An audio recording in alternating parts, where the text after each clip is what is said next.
Ерөнхийдөө зүгээр уг асуудлыг гаргаж ирж ярих нь зөв байгаад.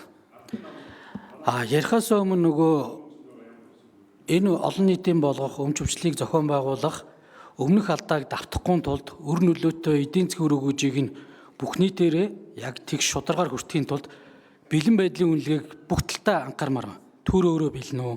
Зах зээл бэлэн үү? Өмч өвчлөл буюу энэ олон нийтийн болгосны дараах хууль эрх зүйн орчин бэлэн үү гэдэг.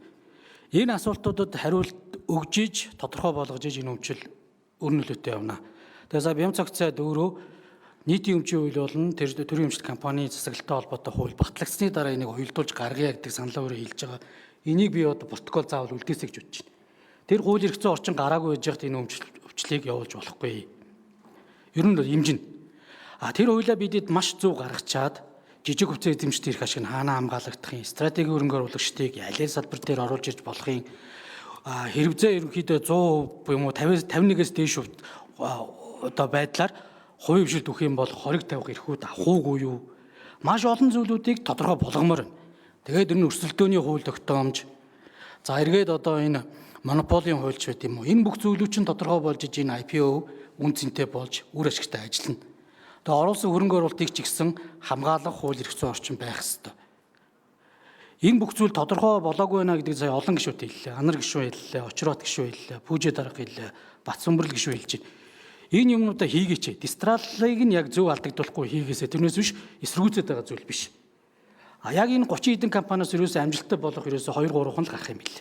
Тэгээ Мятл байгаа л та төрийн баг. Энэ л үл чиглэж байна. Одоо хардаадаа бити хардаад мушгаадэ гэдэг. Угсаа ойлгомжтой л биш үү.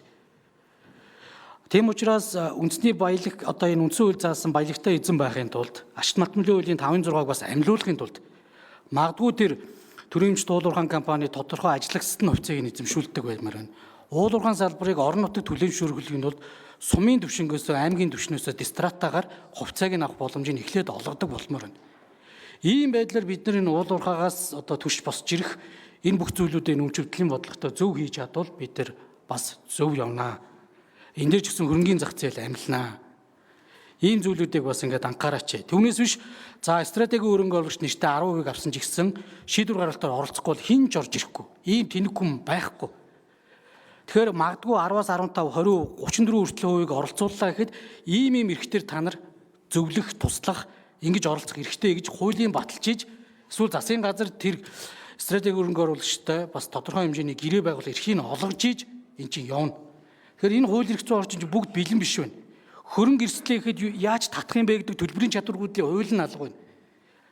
Ийм байхад бид нар өмч өвчлөл гэдэг зүйлүүдийг одоо бас ийм олон нийтэд 30-40-оор нь өвчлөх гэдэг юм шиг ийм зүйл байж болохгүй. Тэгээ амархан байна л та. Ад цаа ашиггүй ажилладаг бол татан болгочихно. Үгүй тэр давааг өвөн дээр чи угаасаа цас мөс орох нь ойлгомжтой. Хизээж ад цаагийн чиг үүрэг өрөөсөө алга болохгүй байхгүй. Харин тэр замыг одоо өмчлийг ад цаадаа хариуцуулаад замын хураамж төлбөрөө авдаг болох уу? Тэр замыг бүхэлд нь хариуцдаг болох уу тэргээд бид менежментээ сайжруулаагүй байж иж ийм зүйлээр явж болохгүй. Тэгээ сая цэнгэл дарга хариуллаа шүү дээ. Баахан улс төрийн томилгоотой менежж очичоод байхад ерөн манад өмч өвчлийн өмнө ийм зүйл ярьж байгаад орж ирэх үү.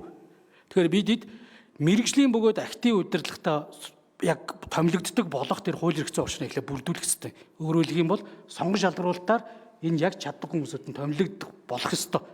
Ингэж бас энэ хөрөнгө оруулалт энэ чинь итгэнэ. Түүнээс биш одоо зүгээр нэрээ сая хин хэлчихвэ.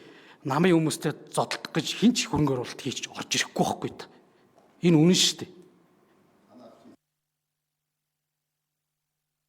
Батцөмбөрл шүү.